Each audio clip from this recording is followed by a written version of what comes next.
Season 20 for Kirk Ferentz at Iowa in some select company, as you see, since 1950. These are the only coaches to coach 20 full seasons at one Big Ten school. Woody and Bo. Getting old. And he's getting old. 143 wins as Iowa's head coach. The next one moves him past Ryan into first place on the school's all-time wins list. Coach, great to have you here, as it is every year. 20 is a nice round number. Is there any significance to it beyond that for you? Yeah, first of all, I haven't made it that far yet. Okay, so, you know, I like your chances. Yeah, at least we're heading in the right direction. But, yeah, I think it just reflects that I'm in a really good place. And I've been here, this will be year 20, but 9 years as an assistant, too. And commonality between both stays. Just we've had good players to work with. I've worked with great coaches, both obviously Coach Fry, but all the assistants that were there in the 80s, the guys that we've had the last 19 years.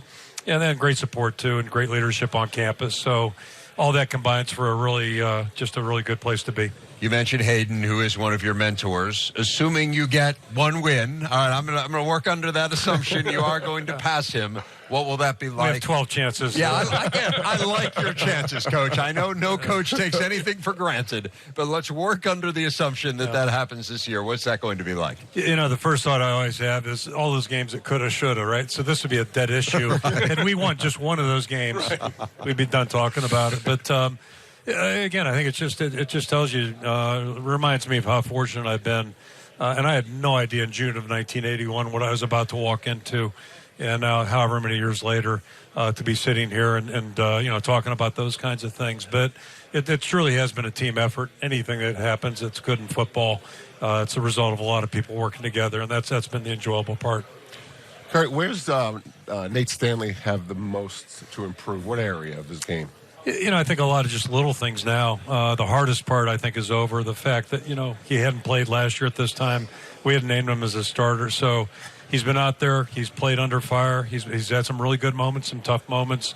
And now it's really about refining, you know, just doing things a little quicker, being a little bit more accurate, making a little better decisions here and there. But he's really got a great base, and his attitude is just so outstanding that and he's getting really good coaching from Ken and Brian.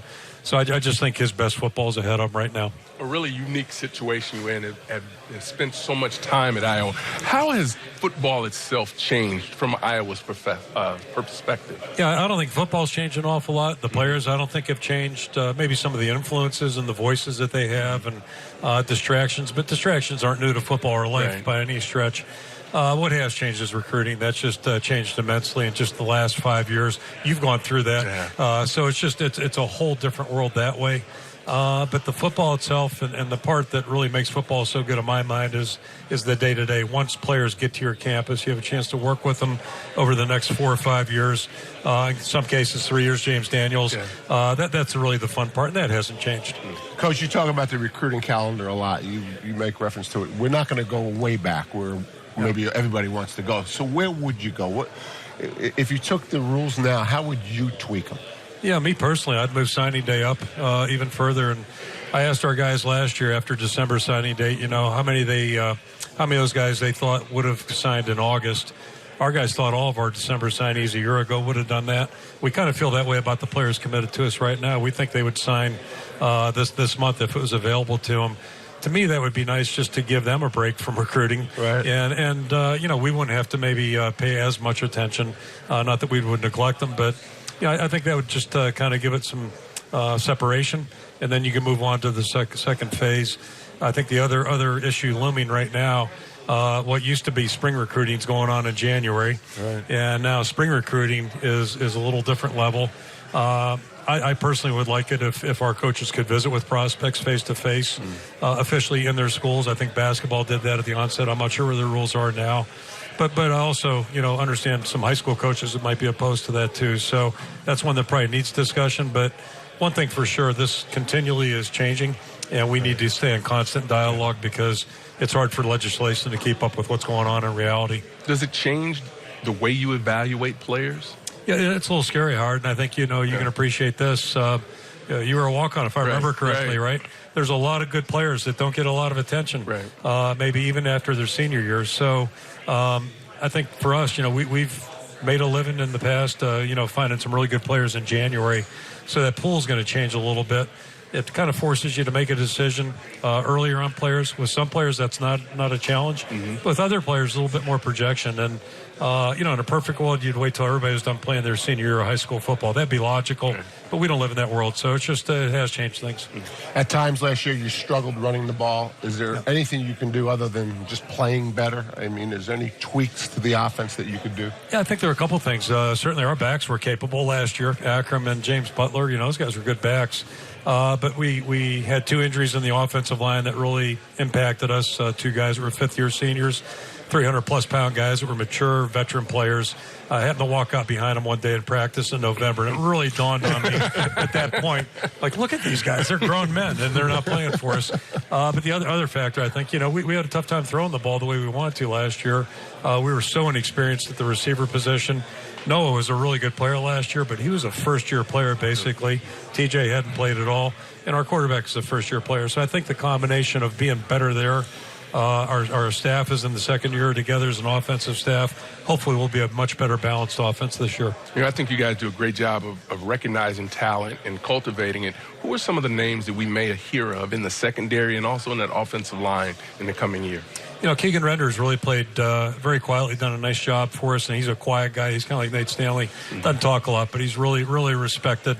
So I think, we're counting on him to play well. Ross Reynolds hasn't played a lot of football, but he's been doing a lot. The growth he's made the last 2 years has really been impressive to us. Just set a record yesterday in the weight room, so he's doing some really good things.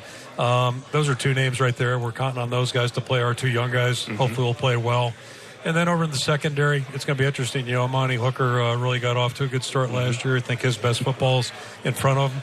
Mike Ojamata is another guy that's kind of been laboring behind the other guys. Saw a lot of growth out of him last spring. He's a quality guy. I was afraid he might be setting himself up for, a death run. He's an engineer, but he had a great semester last spring, really did a good job there. So it seems like everything's starting to come together for him as well. Hopefully we'll see that same thing on the field.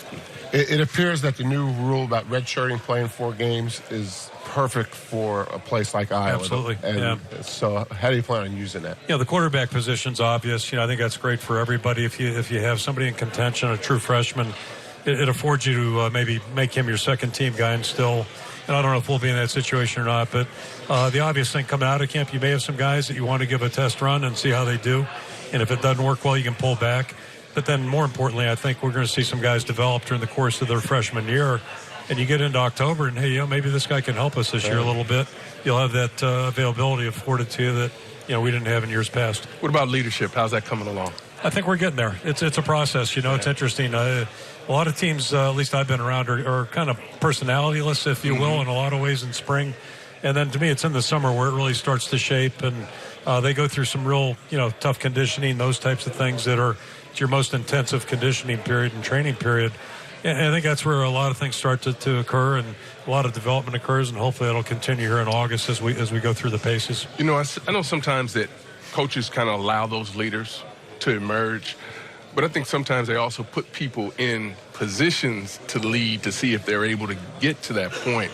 Which method do you like the best? Well, I think you better have people in leadership that have leadership capabilities in those positions, and there are certain positions that are inherent to that.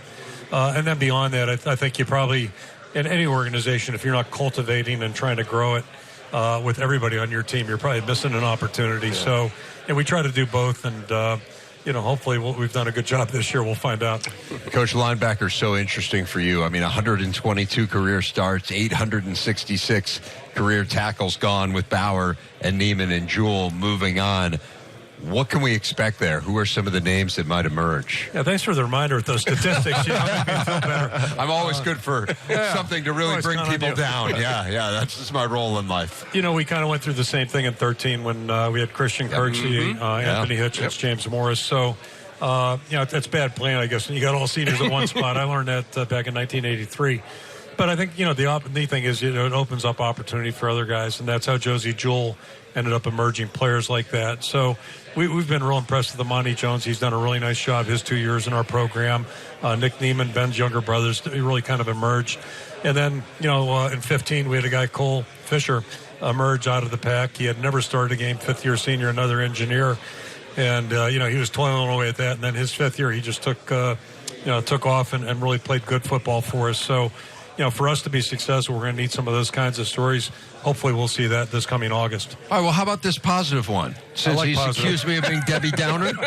All right, Fant and Hawkinson at tight end. I mean, that's as talented a group as maybe anyone in this league has. I know you use the tight end a lot to begin with. It's one of the staples of the program. But can you look for even different ways to incorporate them, given how good those two are? Absolutely. We'll do everything we can. And Noah really did a great job last year. His first year of playing full-time, and did so many good things. He's got a great attitude. He's really worked hard and improved himself. And then TJ, that was his first year playing, period. And we've seen a lot of growth with him, too. So those two guys, we'll try to move him around, keep him from targeting in on him, and hopefully he'll get some help from other guys on the outside, too. But we're excited to have both of them in the program. Another good rule, the 10th coach. What have you done with the staff? Yeah, it's... we hired a couple guys a year ago, January. So one of the guys that we interviewed back then joined us, Derek Foster. Derek had worked at Valdosta with Seth Wallace, and really impressed us in the interview. And we knew that rule was going to take place, whether it was that spring or last January. So whenever the rule got passed, we reached out to Derek to see if he'd still be interested. And we kind of had an eye to the future with that. So he's moved to running backs. Brian's moved to tight ends. LeVar Woods is going to take over our special teams in total. And that's a position I think that gets overlooked a group that gets overlooked so badly. So, it's all really worked out well. It's kind of been a plan that's been in place for a while now. And I really liked what I saw this spring, the way everybody's working together. You lose a lot of production at the running back position. Yeah, we do. Yeah, we do. I know you got guys that are there and ready to go, but what do they need to do to be able to seize that opportunity? We have two players that are very different, and we like both of them an awful lot. Both, with Thorin Young and then Ivory Kelly Martin. Both guys have different skill sets, but they both showed a lot of good things last year. Thorin's been with us 2 years and has impressed us both years. So I think that's a good start for us. And then we added a young man, Mekhi Sargent, joined us in June. And he's been very impressive this summer, too. Just a very appreciative guy. His skill set kind of reminds me of James Butler, who we picked up a year ago. So hopefully he can be that kind of player for us. And I think with the three of those guys, we're hopefully in good shape. They just got to go out and play right now, but that's what they've been working for. Head coach of the Hawkeyes, Kirk Ferentz. Coach, always a pleasure. Thanks, guys. Appreciate being on. Thank you.